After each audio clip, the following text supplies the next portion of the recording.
आज लेसन 9 है। आज की पढ़ाई लेसन 9 है हिस्ट्री की, जिस लेसन का नाम, जिस पार्ट का नाम शासक और इतिवृत्ति मुगल दरबार, मतलब इस चैप्टर में सबसे ज़्यादा मुगल दरबार के बारे में पढ़ना है। पिछले चैप्टर में किसान, जमींदार और मुगल दरबार के बारे में पढ़ना था। मुगल साम्राज्य, सिर्फ मुगल साम्राज्य में 16वीं और 17वीं सदी में आगमन के कारण जो किसानों के प्रति अत्याचार या शोषण या किसानों का क्या कार्य था, जमींदार का क्या कार्य था, उसके बारे में आपको जानने को मिला था। लगभग 100 साल में मुगल काल का लगभग कुछ नहीं किया जा सकता, बताया नहीं जा सकता, इसलिए उसमें ज़्यादा किसान के बारे में ही बताए गए थे। इस चैप्टर में शासक, मुगल दरबार में कौन शासक कब आए, कब शासन किए, कब तक शासन किए, किसके बाद कौन आया, ये चीज़ जानने को आपको मिलेंगे। इसलिए इसे मुगल दरबार के शासक इतिवृत्ति कहा गया। ये भी 16वीं से 17वीं शताब्दी के, ये भी 100 साल के बारे में ही आपको पढ़ना है। चलिए हम चलते हैं मुख्य बिंदुओं के तरफ। मुगल वंश के संस्थापक किसे कहा गया? तो पहला मुगल वंश के संस्थापक बाबर थे। प्रश्न पूछ सकता है कि मुगल वंश के प्रथम शासक कौन थे? तो बाबर थे। इस वंश के अन्य शासक हुमायूं हुए, अकबर हुए, जहांगीर हुए, जिनका दूसरा नाम सलीम था, शाहजहां, औरंगजेब भी थे। अकबर इस वंश का सबसे महान शासक माना जाता था। मुगल वंश का संस्थापक कौन था? तो बाबर था। उसके बाद अकबर जो था इस वंश का सबसे महान था, मतलब मुगल साम्राज्य में सबसे अच्छा कार्य कौन सा शासक किया? तो वह था अकबर। मुगल साम्राज्य का पहला साम्राज्य स्थापित करने वाला राजा कौन था? तो वह था बाबर। इन बाबर और अकबर के अलावा कई अन्य भी शासक थे, जैसे कि हुमायूं, अकबर, जहांगीर, जिनका नाम सलीम भी था, शाहजहां, औरंगजेब या अन्य भी थे। चलिए आगे बढ़ते हैं हम। क्रॉनिकल शैली मतलब इतिवृत्ति, मतलब पुरातन जमाने की घटनाओं के अंतराल ये भी देखा जाता है कालानुक्रमिक रूप से कि मुगल साम्राज्य में बहुत से ऐसे चीज़ों की उपलब्धियां कराई गई, जैसे बाहर से, विदेशों से पत्थर का मंगाना, नए नए इमारतों का निर्माण करना, उन इमारतों में सोने, चांदी, तांबा, पीतल, हीरे, जवाहरात की नक्काशी करना, पत्थर के छोटे छोटे टुकड़े की नक्काशी करना, सोने चांदी के ऊपर बहुत अच्छे तरीके से नक्काशी करना, साथ ही देश के अंदर व्यापार का बढ़ावा देना, देश के अंदर सोने चांदी का बढ़ावा देना, महत्व को बढ़ाना, साथ ही कई प्रकार के ऐसे कार्य किए गए जिससे मुगल साम्राज्य में भारत को काफ़ी उपलब्धियां मिली। लेकिन इन मुगल साम्राज्य के बदौलत उपलब्धियां तो मिली, लेकिन कुछ ही दिनों बाद, कुछ ही सालों बाद ब्रिटिश सरकार के आगमन होने पर यह ब्रिटिश सरकार ने मुगल साम्राज्य के जितने भी उपलब्धियां की हुई कार्य थी उन सभी को मिटा दिया।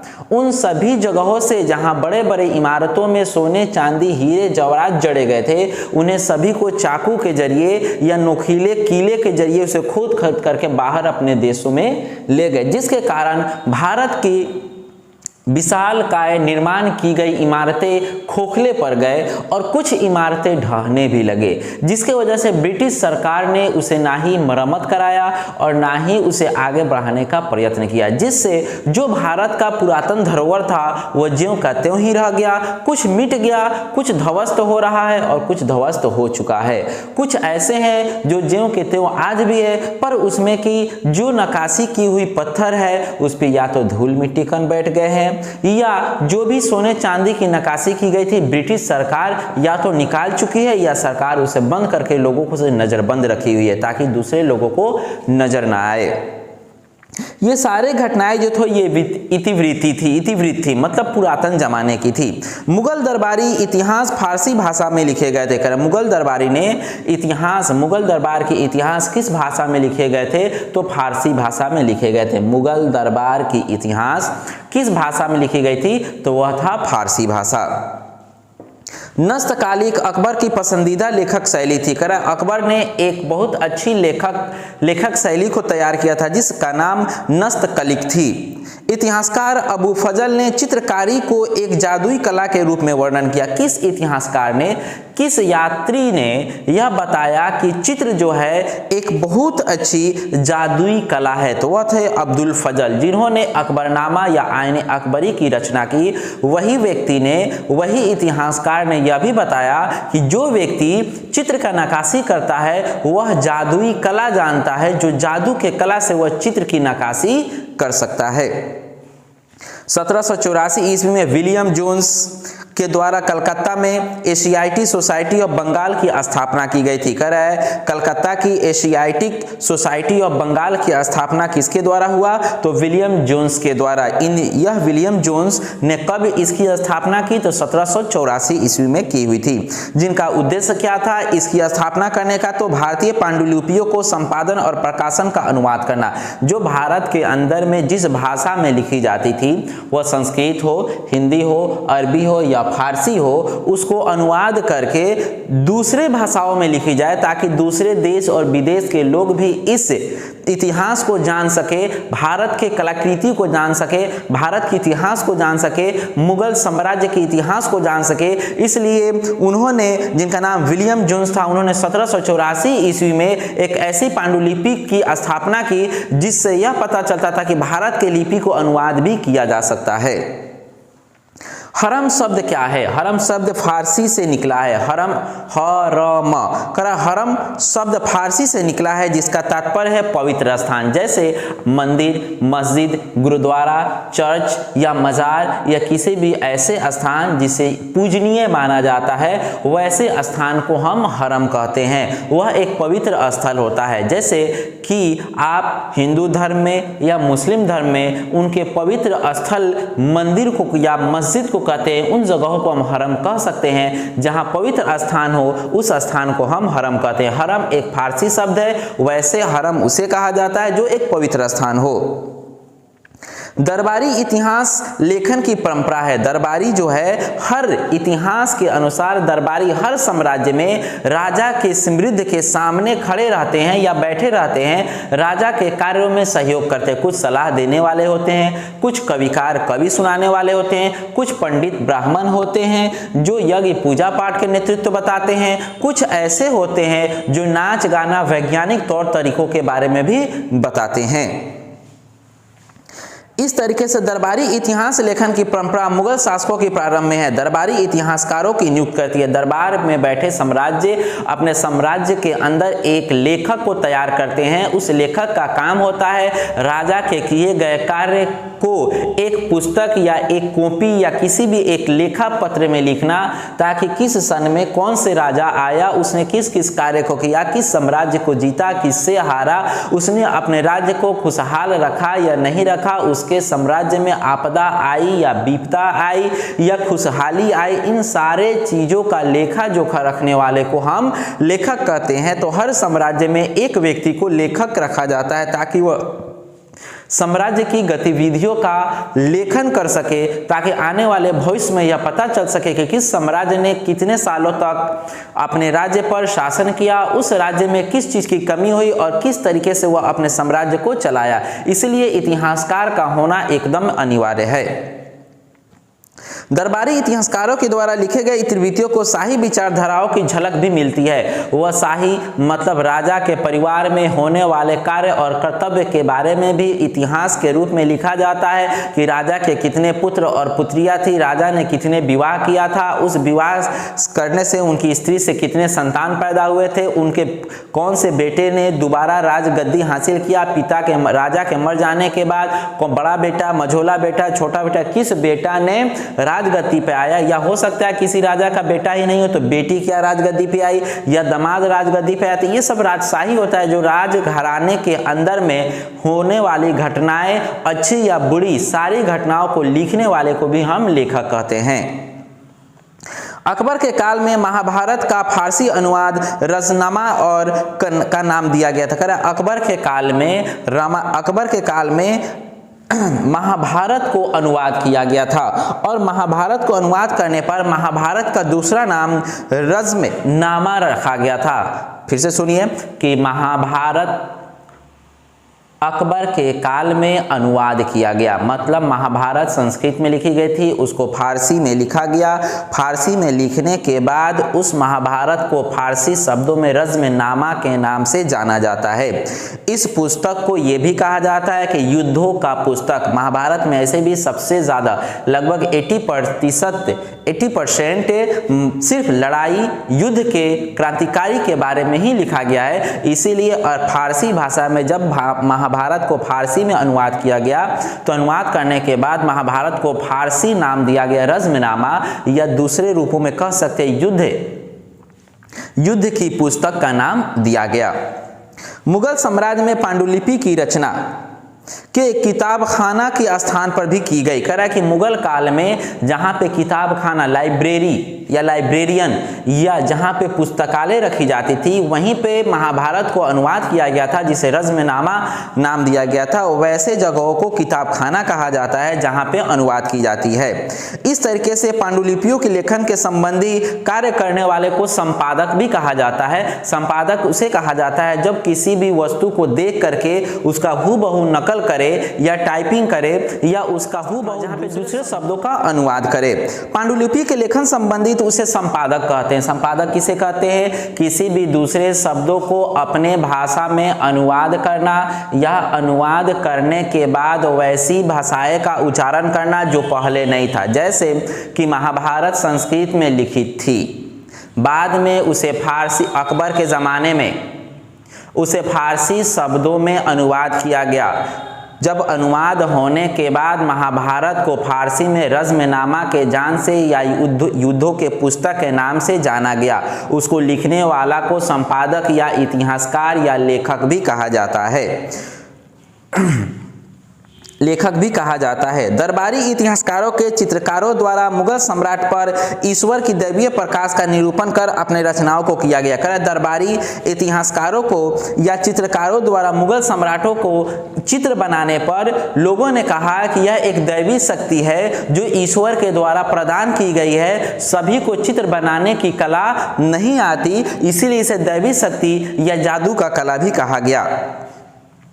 फर-ए-इजादी का तात्पर्य क्या है? फर-ए-इजादी का तात्पर्य ईश्वर से निश्रित प्रकाश जो मुगल सम्राट के मुगल राजत्व के अनुसार मिला हो। फर-ए-इजादी का मतलब होता है जिसे ईश्वर के द्वारा आशीर्वाद मिला हो, जो ईश्वर के द्वारा आशीर्वाद मिलने पर राजा ही बना, उसका बेटा राजा बना, तो यह ईश्वर के द्वारा उन्हें एक ऐसी सौगात मिल जाती है जिसके कारण मैं राजा बना, मेरा पुत्र राजा बना, उसका पुत्र राजा बना। भले ही वह उस लायक हो या ना हो, पर ईश्वर के द्वारा उसे मिली गई सौगात के रूप में राजगद्दी मिलती है, जिसे हम कह सकते हैं कि वह फर-ए-इजादी है। अकबर के शासन की एक महत्वपूर्ण नीति यह भी थी कि सुलह-ए-कुल। अकबर ने एक बहुत अच्छी नीति अपनाई थी जिस नीति का नाम सुलह-ए-कुल था। अबू फजल सुलह-ए-कुल को पूर्ण शांति के आदर्श के प्रबंध शासन की नींव बताता है। अबू फजल ने इस अकबर की इस नीति को, अकबर ने एक नीति अपनाई जिस नीति का नाम सुलह-ए-कुल था। अबू फजल ने इसकी बड़ी अच्छी बड़ाई भी की और साथ में यह भी कहा कि यह एक बहुत अच्छी नीति है। इस नीति को लागू करने पर पूरा साम्राज्य, पूरा मुगल सम्राट पूर्ण शांति के रूप में अपने जीवन को बिताएगा। यह आदर्श के साथ शासन का नींव भी रखेगा। यह एक प्रकार का धर्म था। अकबर ने 1563 में तीर्थ यात्रा पर बैंड लगा दिया। अकबर ने 1563 ईस्वी में तीर्थ यात्रा कर तथा 1564 में जजिया को समाप्त कर दिया। बैंड लगाने का मतलब समाप्त कर दिया। कि अकबर ने 1563 में तीर्थ यात्रा पर बैंड लगा दिया। तीर्थ यात्रा, आप अपने घर को त्याग करके सफर कर करके किसी पूजनीय स्थल को घूमने जाते हैं या भ्रमण करने जाते हैं या देख रेख या पूजा पाठ करने जाते हैं, तो उस स्थल को हम तीर्थ यात्रा कहते हैं। तो अकबर ने 1563 ईस्वी में तीर्थ यात्रा पर रोक लगा दिया। बोला कि तीर्थ यात्रा पर होने वाले खर्च हमारे देश से दूसरे देश में चले जाते हैं, जिससे हमारे देश के पैसे दूसरे देश में जाने जाने के कारण हमारा देश कमजोर और गरीब हो जाएगा, इसलिए उसने तीर्थ यात्रा पर रोक लगा दिया। दूसरी भाषा में उसके बाद 63 के बाद 64 में 1564 में जजिया कर भी समाप्त कर दिया। जजिया का मतलब होता है किसी अपने मंदिर या मस्जिद को बनाने के लिए दूसरे धर्मों से वसूले गए पैसा या चंदा या किसी भी तरीके की अवैध पैसा जिसमें मंदिर और मस्जिद में लगाए जाते हो, वैसे पैसे को जजिया कहा गया। इसको समाप्त कर दिया गया। समाप्त करने का ये कला था कि अगर समाप्त कर दी जाएगी तो लोग जबरन और जबरदस्ती किसी भी धर्म से पैसे को नहीं वसूलेंगे। जिसकी खुशी होगी वह चंदा के रूप में या पैसे के रूप में दे सकता है, पर जबरन नहीं वसूला जा सकता है। इसीलिए 1564 में जजिया कर भी समाप्त कर दी गई। मुगल शासक अपनी प्रजा के 4 सत्वों को सामना किया। पहला, जीवन, धन, सम्मान, विश्वास की रक्षा करना। अकबर ने कहा कि मुगल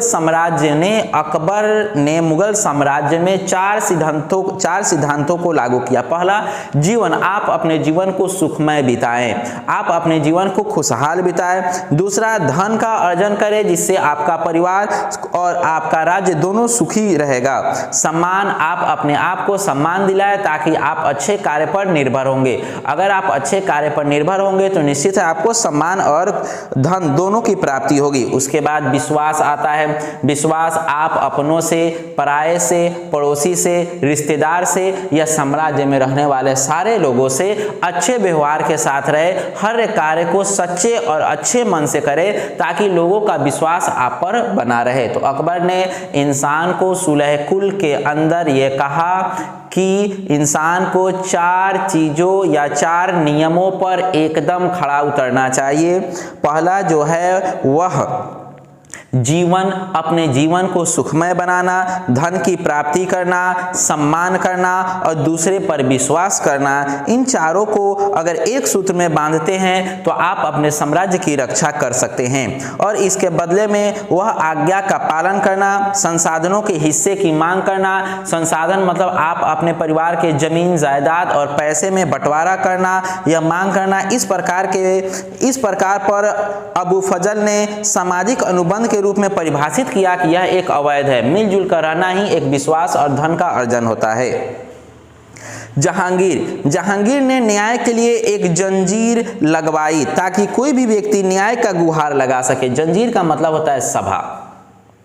जहांगीर ने न्याय के लिए एक जंजीर लगवाई, मतलब एक सभाखाना लगाया ताकि लोग अपने अपने न्याय के लिए डायरेक्ट राजा से मिलकर के अपनी न्याय की भिक्षा या न्याय मांगने के लिए, अपने नियम को बनाने के लिए या अपने जो भी अपने ऊपर किसी गलत व्यवहार को दूर करने के लिए राजा से डायरेक्ट मिलकर के उससे बातें करें ताकि उसे न्यायपूर्ण काम हो, उसका न्यायपूर्ण काम हो। जहांगीर ने न्याय के लिए जंजीर लगवाई ताकि कोई भी व्यक्ति न्याय के लिए गुहार लगा सकता है राजा के पास।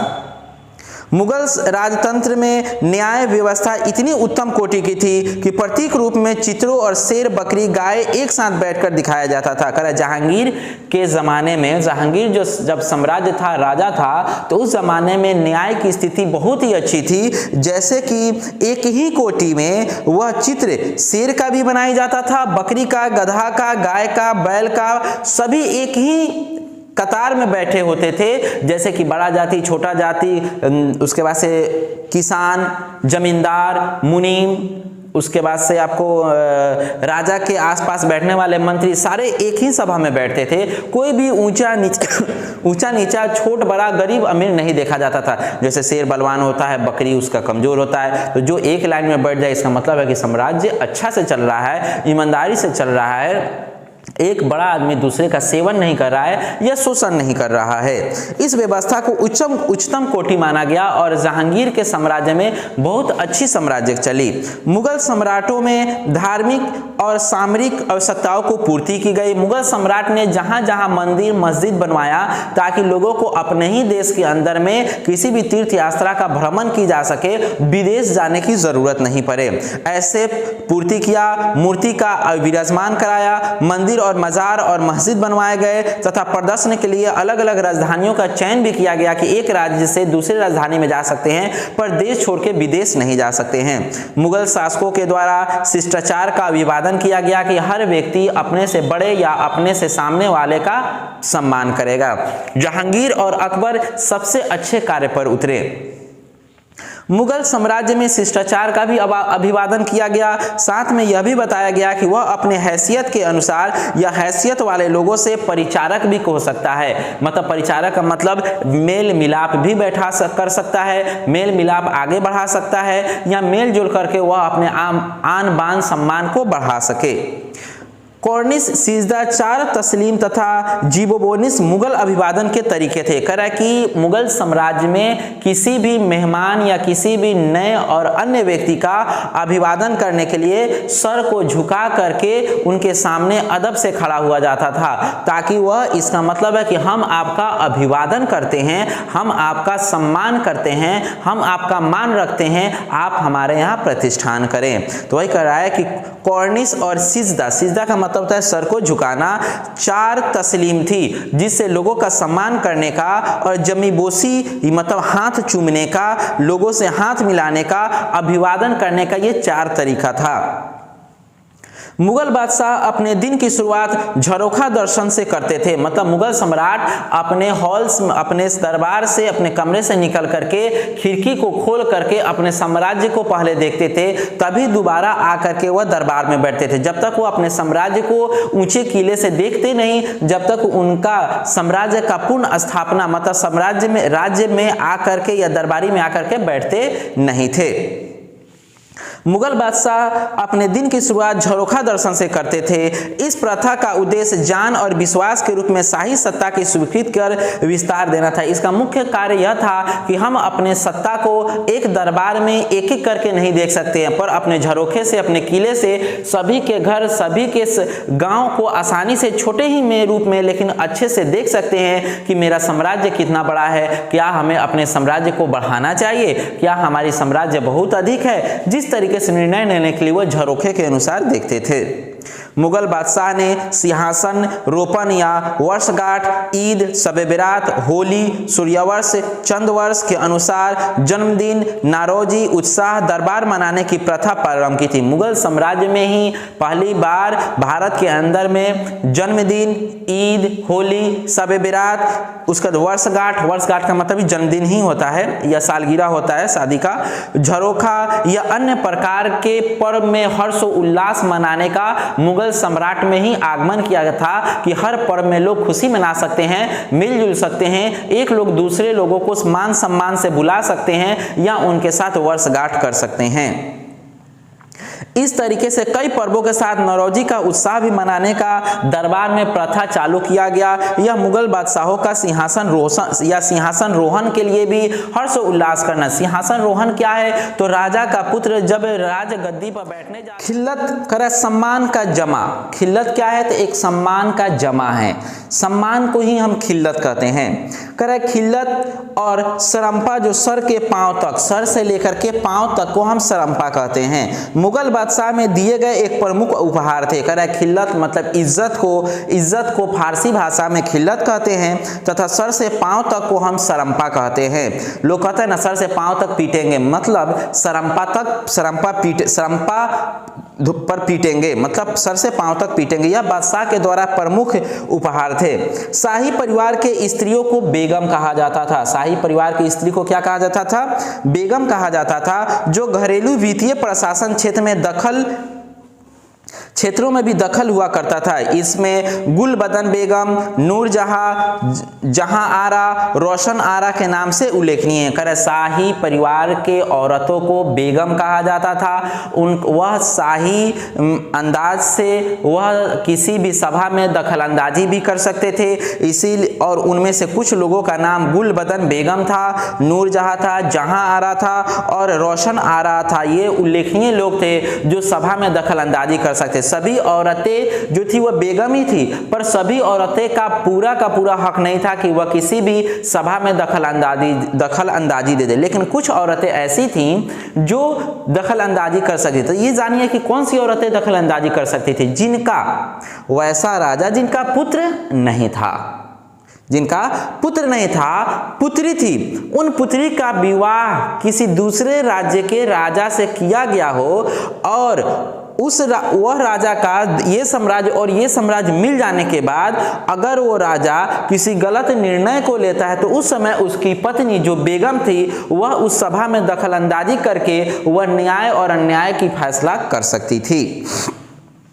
मुगलों के अधीन में अभिजात वर्ग मिश्रित किस्म के थे। मुगल में सिर्फ मुस्लिम ही समुदाय के लोग नहीं थे बल्कि बौद्ध भी थे, जैन भी थे, सनातन धर्म हिंदू धर्म भी था और इस्लाम धर्म था। लेकिन मुगल साम्राज्य में इस्लाम धर्म पे ज्यादा जोर दिया गया था। मुगलों के अधीन अभिजात वर्ग मिश्रित किस्म के थे, अर्थात उसमें ईरानी, तुरानी, अफगानी, उसके बाद तुर्की, रूसी, अबिसिनाई, अरबी, सीरिया, राजपूत, दक्खनी, ये सभी शामिल थे जो मुगल काल में थे। तो मुगल काल सिर्फ भारत में नहीं था बल्कि तुर्क से आया हुआ था, ईरान से आया था, इजराइल से आया हुआ था, इन सभी इलाकों से, अफगानी थे, रूसी थे, इन सभी जगहों से होकर के कुछ लोग यहाँ अकबर और बाबर जैसे लोग जो थे, अकबर जो थे वह भारत आए हुए थे।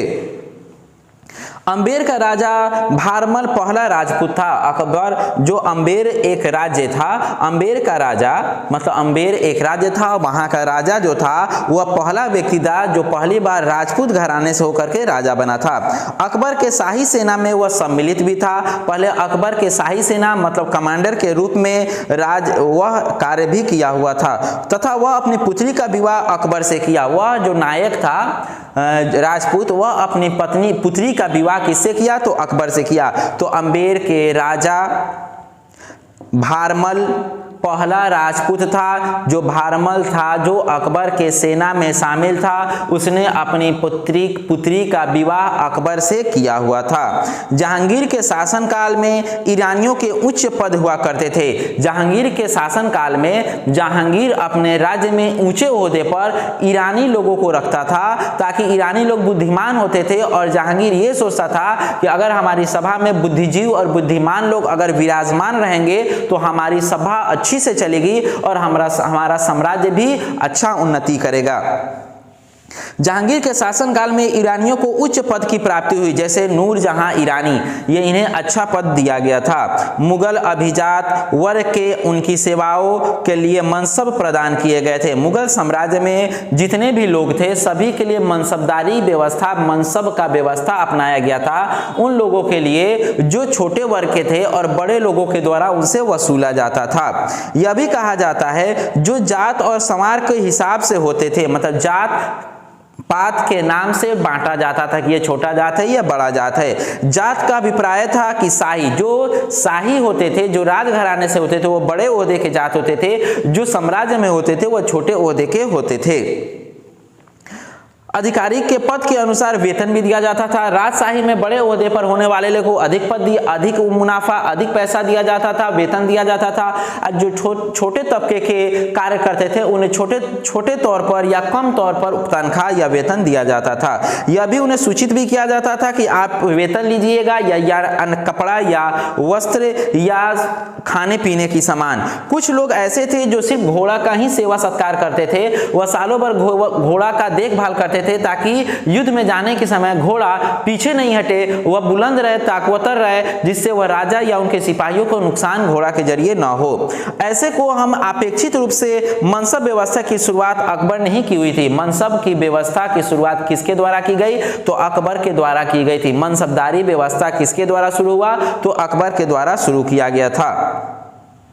उचित प्रशासन के लिए अनेक मंत्रियों को नियुक्त भी किए गए थे। उचित प्रशासन के लिए अनेक मंत्रियों को नियुक्त की गई थी। मीर बख्शी जो थे वह एक प्रकार के उच्चतम वेतन लेने वाले व्यक्ति थे, मतलब अच्छे ओहदे पर थे। दीवान आला को वित्त मंत्री कहा जाता है और उस शूद्र को मदद माशा अनुदान मंत्री कहा जाता है। चलिए जानते हैं उच्चतम वेतन पाने वाले कौन थे? तो मीर बख्शी थे जो राजा के अगल बगल में रहते थे।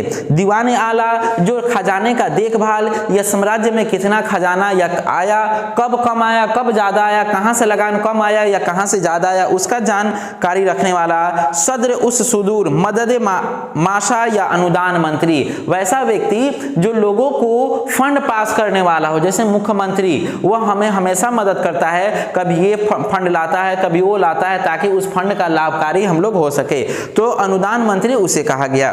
दरबारी लेखक की वाकया नवीस कहलाते थे। दरबार में जो लेखक लेखक होते थे, राजा की गतिविधि, साम्राज्य की गतिविधि को लिखते थे, उसे हम नवीस कहते थे, जो दरबार के सभी कार्रवाइयों का विवरण करते थे कि आज इस दिन इस कार्य को समापन किया गया, इस कार्य में ऐसे ऐसे लोग भागीरथ थे, फलाना नाम ये, चिल्ला नाम ये, इसके द्वारा यह कार्य को सफल और विफल बनाया गया। उसका लेखन करने वाले को क्या कहा गया? तो नवीस कहा गया। सार्वजनिक समाचारों को, सूचनाओं को पूरा मुगल साम्राज्य में तीव्र सूचना तंत्र से जुड़ा हुआ सिपाही होता था, जो साम्राज्य के राजा के कहे गए बातों को पूरे राज्य में ढोल पीट करके, ढोल बजा करके सारे लोगों को सूचनाएं दी जाती थी, ताकि राजा की गई बातें, दिए गए नियम या लागू किए गए नियम सारे लोगों तक आसानी से पहुंच सके। इसे हम दूसरे रूपों में कह सकते हैं कि एक समाचार पहुंचाने वाला दूत। मुगल साम्राज्य में कई सूबों में, कई प्रांतों में सरकारों ने एक नए नए प्रांगणों को विभक्त किया गया था, ताकि सरकार के नियमों को हर लोगों तक वह पहुंचा सके, जिसे दूत का नाम दिया गया। कंधार सफावियों तथा मुगलों के बीच में विवाद का कारण भी हुआ अकबर की वजह से। अकबर के दरबार में पहला जेसुइट शिष्टमंडल 1580 में फतेहपुर सीकरी में आया हुआ था, जो ब्रह्मांड के बारे में अच्छा जानकार माना जाता था। अकबर धार्मिक ज्ञान की तलाश में चलते चलते वह फतेहपुर सीकरी पहुंचा था, और वह फतेहपुर सीकरी जब पहुंचा तो वह ज्ञान की प्राप्ति में एक इबादत खाने को विभिन्न धार्मिक संतों के विचारक को सुनता था। इबादत खाना उसे कहा जाता है जहां ईश्वर की प्राप्ति के लिए कई ज्ञानी बैठे और लोगों को ज्ञान की प्राप्ति देते हैं, लोगों को ज्ञान की जानकारी देते हैं। वैसे व्यक्ति को हम कह सकते हैं कि धार्मिक संत, या वैसे स्थान को कह सकते हैं कि वह इबादत खाना है। मुगल काल की प्रमुख रचनाएं को हम बाबरनामा कहते हैं। मुगल काल की प्रमुख रचनाएं बाबरनामा है। बाबर तुर्क में हुमायूनुमा, गुलबदन, अकबरनामा, अबू फजल और जहांगीरनामा, जहांगीर और बादशाहनामा अब्दुल हमीद के द्वारा लिखी गई थी। चलिए फिर से दोहराते हैं कि मुगल काल में 5 रचनाएं की गई। पहला बाबरनामा, इसमें बाबर और तुर्क के बारे में लिखित की गई थी। दूसरा हुमायूनामा, यह गुलबदन के बारे में लिखा गया था। अकबरनामा, यह अकबर के बारे में अबू फजल के द्वारा लिखा गया। जहांगीरनामा, यह जहांगीर के बारे में लिखा गया। बादशाहनामा, यह अब्दुल हमीद लाहौरी के बारे में लिखा गया था। फिर से दोहराते हैं, मुगल की रचनाएं 5 थी। पहला बाबरनामा, जिसमें बाबर के बारे में और तुर्क के बारे में लिखा गया। हुमायूनामा, जिसमें गुलबदन ने लिखा। उसके बाद से अकबरनामा अबू फजल के द्वारा लिखा गया। उसके बाद जहांगीरनामा जहांगीर के द्वारा लिखवाया गया। बादशाहनामा यह अब्दुल हमीद लाहौरी के द्वारा लिखाया गया।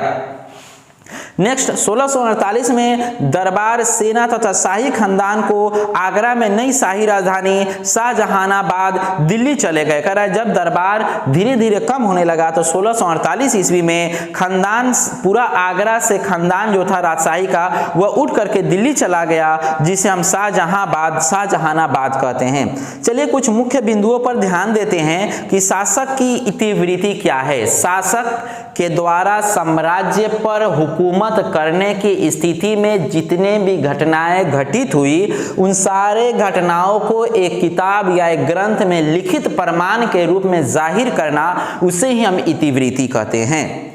मुगल दरबार की कथा इतिवृत्ति 16वीं से 17वीं सदी में 5 नियमों को लागू किया गया। अकबरनामा, बाबरनामा, हुमायूनामा, जहांगीरनामा और बादशाहनामा। मुगल दरबार में पुराने रूपों से देखा जाए तो सबसे ज्यादा इबादत खाना और सुलह कुल पर सबसे ज्यादा ध्यान दिया गया था। सर्वोत्तम शिक्षा के रूप में मुगल साम्राज्य के जमाने में ही पहली बार इतिहास के रूप में यह देखा गया कि राजनीतिक चरम उत्सव पर ऊपर उठे। खोज की कहानी पहली बार दास्तावेज के रूप में जाहिर किया गया। उदाहरण के रूप में आप कह सकते हैं कि दास्तावेज अकबरनामा, बाबरनामा एक दास्तावेज है, जो उसमें यह देखा गया कि खोजकर्ताओं के द्वारा अकबरनामा के जरिए अकबरनामा में को 3 जिल्दों में बांट करके 3 जिल्दों में बांटा गया। उस 3 जिल्दों में यह बताया गया कि अकबर के द्वारा किए गए शासन प्रणाली, अकबर के द्वारा किए गए कार्य और अकबर की जीवनी या राजशाही खानदान के बारे में क्या जाहिर किया गया। बाबर से औरंगजेब तक और औरंगजेब से अधिकारी शेर शाह सूरी तक के सारे मुगल शाही थे। प्रस्ताव के अनुसार इतिहासकार के रूप में अबू फजल एक बहुत ही बड़ा और अच्छा लेखकगार गुजरा। मुगल शासक में साम्राज्य को उल्मा कहा जाता था, बड़े ओहदे वाले को उल्मा वर्ग कहा जाता था। इतिवृत्तियों की रचना मतलब इतिहास की रचना शाहजहां, आलमगीर नामा, तुर्क जहांगीरी आदि के लोगों के नाम पर रखे गए। तुर्की जो थे वह फारसी की ओर से निकला था। यह पांडुलिपि की रचना करने के लिए की गई थी। रंगीन चित्र वाले जो व्यक्ति रंगीन चित्र बनाता था वैसे व्यक्तियों को जादुई कला का नाम से नवाजा गया। आदर्श राज्य, सुलहकुल, जन कल्याण, मनसबदारी प्रथा यह सारा मुगल काल का एक अचंभित करने वाली नियम कानून थे। जहांगीर तथा शाहजहां का काल वैभव विलास था, अच्छे और बुरे दोनों कार्य थे। औरंगजेब के समय में काला को झटका कहा गया। राजधानी के नए शहर का निर्माण अकबर से लेकर के जहांगीर और शेर शाह सूरी तक के देखा गया। औरंगजेब के समय कला का झटका औरंगजेब से शेर शाह सूरी और अकबर तक के देखा गया। नए नए राज्य की राजधानी का आगमन करना, मुगल दरबार को झरोखा का दर्शन भी कहा गया।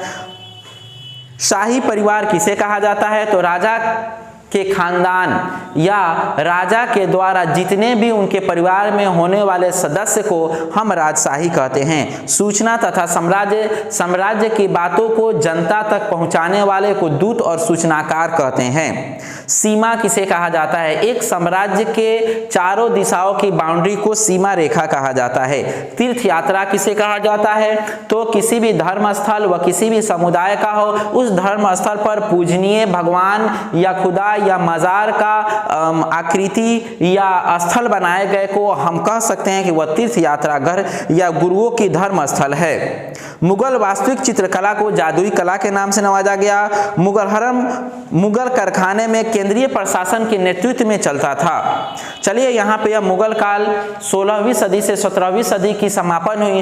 हम आगे के नेक्स्ट चैप्टर में लेसन 10 भी पढ़ेंगे, लेकिन उससे पहले कुछ जान लेते हैं कि मुगल काल जो था वह 16वीं सदी से पहले ही आ चुका हुआ था, लेकिन यह अंत की खबर हमने बताया। मुगल काल में लगभग बहुत 55 आपको मुगल काल में इस चैप्टर में 55 ऑब्जेक्टिव और लगभग 10 लघुतरीय और 5 दीर्घोत्तरीय आपको पढ़ने को मिलेंगे, जो बहुत ही इंपॉर्टेंट चैप्टर है। इसमें से प्रश्न है 100% पूछता है, लेकिन आज हम संभवतः नहीं बता पाएंगे कि कितने ऑब्जेक्टिव कौन कौन से हैं, लघुतरीय कौन कौन से हैं और दीर्घोत्तरीय कौन कौन से हैं। ऑब्जेक्टिव की तरफ ध्यान देते हैं कि उसके ऑब्जेक्टिव क्या हैं।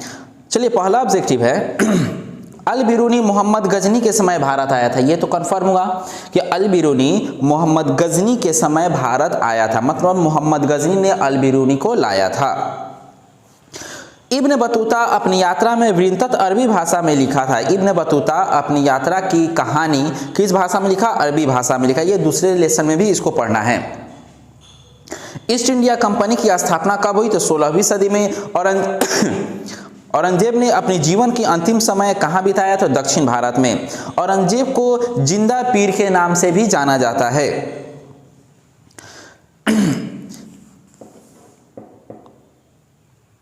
अकबर ने जितनी भी भारत में निर्माण कराया उन सभी को लाल पत्थर से निर्माण कराया गया था।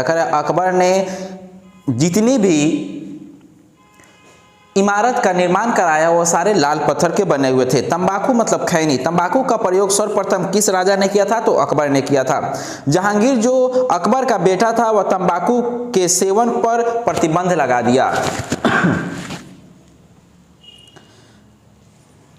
लगा दिया।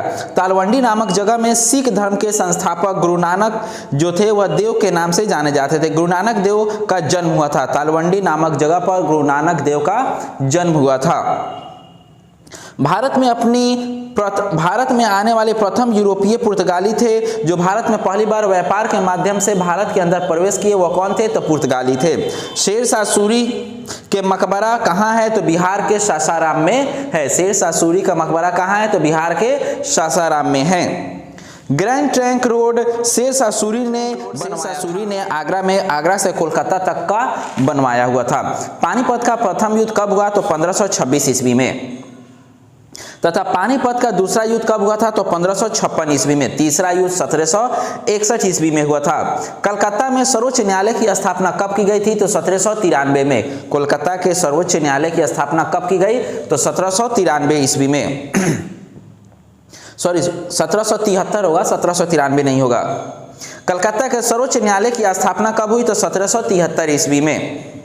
साइमन कमीशन 1928 में भारत आया था। साइमन कमीशन 1928 में भारत आया हुआ था। विजय के कबीर का उद्देश्य क्या था? कह रहा है कबीर के उद्देश्य क्या थे? तो विजय। कह रहा बंगाल और बिहार में भूमि का अस्थायी बंदोबस्त लॉर्ड कॉर्नवालिस ने लागू किया था। कह रहा है बिहार में भूमि के लिए अस्थायी बंदोबस्त की नीति किसने लागू किया? तो लॉर्ड कॉर्नवालिस ने। बंगाल की विभाजन कब की गई थी? 1905 ईस्वी में। इस विभाजन को 1911 में रद्द कर दिया गया, यानी कि दोनों बंगाल 1911 में फिर से एक हो गया। गोपुरम का संबंध किससे है? तो मंदिर से है, मंदिर के द्वार से है। भारतीय राष्ट्रीय कांग्रेस की पहली महिला अध्यक्ष कौन है? तो एनी बेसेंट हैं। एनी बेसेंट थी। 1917 तथा आजादी के बाद पहली कांग्रेस पार्टी की अध्यक्ष कौन बनी? तो इंदिरा गांधी बनी थी। गोपुरम का संबंध मंदिर के मुख्य द्वार से होता है। औरंगजेब की मृत्यु के बाद मुगल साम्राज्य मजबूत हो गया या कमजोर हो गया? तो कमजोर हो गया। दिल्ली के सल्तनत के प्रथम एवं अंतिम महिला शासक कौन थी? तो रजिया सुल्तान थी। ये सारा ऑब्जेक्टिव है, अभी ऑब्जेक्टिव ही चल रहा है। लोधी वंश के अंतिम शासक कौन थे? तो इब्राहिम लोधी। जबकि लोधी वंश के प्रथम शासक कौन थे? तो बहलोल लोधी। ताजमहल का निर्माण शाहजहां के द्वारा आगरा में निर्माण करवाया गया था। यह निर्माण 1633 ईस्वी में शुरू हुआ। 20 वर्ष के बाद 1953 ईस्वी में यह बनकर तैयार हो गया। इनको बनाने के लिए 20,000 मजदूर प्रतिदिन काम करते थे। बिसन्ना के लिंगायत आंदोलन के जनक किसे माने बिसन्ना को लिंगायत आंदोलन के जनक माना जाता है। मोहम्मद बिन तुगलक को रक्त पिपासु राजा कहा जाता है। श्रवण बेलगोला में भगवान बाहुबली के मंदिर जैन धर्म से संबंधित है। नूरजहां के शासनकाल में 1611 से 1627 तक माना जाता है। नूरजहां के शासनकाल कब से कब तक चला? तो 1611 से लेकर के 1627 तक चला। बंगाल काल में प्रधानमंत्री वजीर राजमहल को दीवान राजस्व विभाग के प्रधान को खाने साभा कहा जाता था। मुगल वंश के संस्थापक। मुगल काल में प्रधानमंत्री वजीर राजमहल को दीवान राजस्व विभाग के प्रधान और खानेका कहा जाता है। मुगल वंश के संस्थापक कौन थे? तो बाबर थे। तथा बाबरनामा पुस्तक उन्हीं के ऊपर लिखी गई थी जो अबू फजल के द्वारा लिखी गई थी। शेख सलीम चिश्ती की दरगाह फतेहपुर सीकरी आगरा के पास स्थित है तथा ख्वाजा मोइनुद्दीन चिश्ती की दरगाह राजस्थान के अजमेर जिला में स्थित है। स्थापत्य कला का संबंध भवन निर्माण से संबंधित है। पोलज मुगल काल के उपजाऊ भूमि को कहा जाता है जो सालों भर में किसी भी समय खाली नहीं रहता था। एक फसल के बाद दूसरी फसल, दूसरी के बाद तीसरी, तीसरी के बाद चौथी फसल आ जाती थी। आईने अकबरी अकबरनामा के अकबर के बारे में सारी बातें उसी में प्रकाशित की गई या लिखित की गई है। बुलंद दरवाजा आगरा के पास फतेहपुर सीकरी में स्थित है। शाहजहां अपनी पत्नी मुमताज बेगम या अजुरबंद बानो बेगम की याद में ताजमहल बनवाया था। शाहजहां अपनी पत्नी मुमताज बेगम या मुमताज बेगम का दूसरा नाम था अजुरबंद बानो बेगम, उनके याद में ताजमहल का निर्माण कराया गया था। भारत का अंतिम मुगल शासक कौन था? तो भारत के अंतिम मुगल शासक कौन थे? तो भारत के अंतिम मुगल शासक बहादुर शाह जफर थे। भारत के सुलह कुल की नीति के प्रतिपादन किसने किया था? तो अकबर ने किया था। भारत में सुलह कुल की नीति का प्रतिपादन किसने किया? तो अकबर ने किया हुआ था। दीन अशरफ का अर्थ क्या होता है? तो राजस्व विभाग का अध्यक्ष को दीन अशरफ कहा जाता है। मुगल प्रशासनों में जिले के किस नाम से जाना जाता था? तो सरकार के नाम से। अकबर के वजीर कौन थे? तो बैरम खान। अकबर के वजीर कौन थे? तो बैरम खान। तुजुक बाबरी किसने लिखी? तो बाबर ने। तुजुक जहांगीरी किसने लिखी? तो जहांगीर ने। अकबर के समय राजकुमार को अधिकतम कितने मनसबदार मिलते थे? तो 12,000 मनसबदार मिलते थे। गुलबदन बेगम कौन थी? तो गुलबदन बेगम एक प्रकार की लेखिका थी। बाबर चंगेज खां के कौन से वंश था? तो 14वां वंश था। बाबर जो था वह चंगेज खान के 14वें वंश में आते थे। दिल्ली में चांदनी चौक का निर्माण किसने कराया? तो जहां आरा ने कराया था। दिल्ली में चांदनी चौक का निर्माण किसने कराया? तो जहां आरा ने कराया था। खुर्रम किस मुगल सम्राट का नाम है? तो शाहजहां का। अकबर ने जजिया को समाप्त कर दिया। अकबर ने जजिया को कब समाप्त किया? तो 1564 ईस्वी में। सुलह कुल का अर्थ क्या होता है? तो पूर्ण शांति। रिपब्लिक के लेखक कौन थे? तो प्लूटो। अकबर ने सोच समझकर जिसके दरबार की मुख्य भाषा बनाया वह थी फारसी। अकबर ने किस सन में दीन इलाही धर्म को चलाया? तो 1581 से 1582 ईस्वी में। बहादुर शाह जफर को उखाड़ फेंका था किसने? तो अंग्रेजों ने। औरंगजेब का देहांत कब हुआ? तो 1707 में। मतलब औरंगजेब की मृत्यु कब हुई? तो 1707 में ईस्वी में। दरबार में अभिवादन का तरीका निम्न में कैसा था? तो दरबार में अभिवादन के 4 तरीके थे। पहला सजदा करना, दूसरा कोनिष्ठ करना मतलब आदर करना, पायोस करना मतलब अंगूठे हाथों को चूमना, या अन्य सभी हो सकते हैं, ये 4 हो सकते हैं। फतेहपुर सीकरी की राजधानी किसने बनाया? तो अकबर ने बनाया। लाडली बेगम किसकी पुत्री थी? तो नूरजहां की बेटी थी जिसका नाम लाडली बेगम था।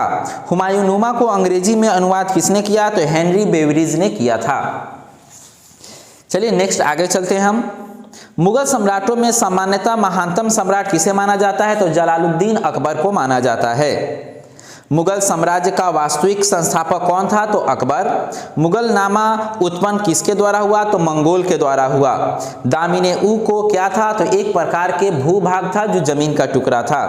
रज़्मनामा के नाम से किस ग्रंथ को फारसी में अनुवाद किया गया? तो ये पहले ही चैप्टर में बताया गया है, महाभारत को। गुलबदन बेगम ने किसके आग्रह पर हुमायूनुमा लिखा? तो अकबर के आग्रह पर।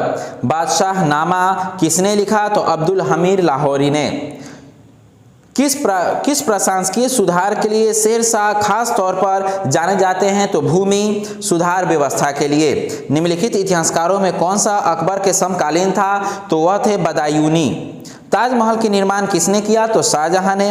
अकबर के संरक्षक कौन थे? तो बैरम खां। पानीपत के प्रथम युद्ध कब हुई? तो 1526 ईस्वी में। बुलंद दरवाजा किस स्थान पर है? तो फतेहपुर सीकरी में। हुमायूं का भाई कौन था? तो कामराम था, उसका अस्करी था, हिंदल थे, ये तीनों थे। मुगल कालीन में चित्रकला किसके चरमोत्कर्ष पर बना? तो जहांगीर पर। औरंगजेब ने अपने जीवन का अंतिम भाग कहाँ बिताया? तो दक्षिण भारत में। तो स्थापत्य कला का सबसे अधिक विकास किसके समय हुआ? तो शाहजहां के समय।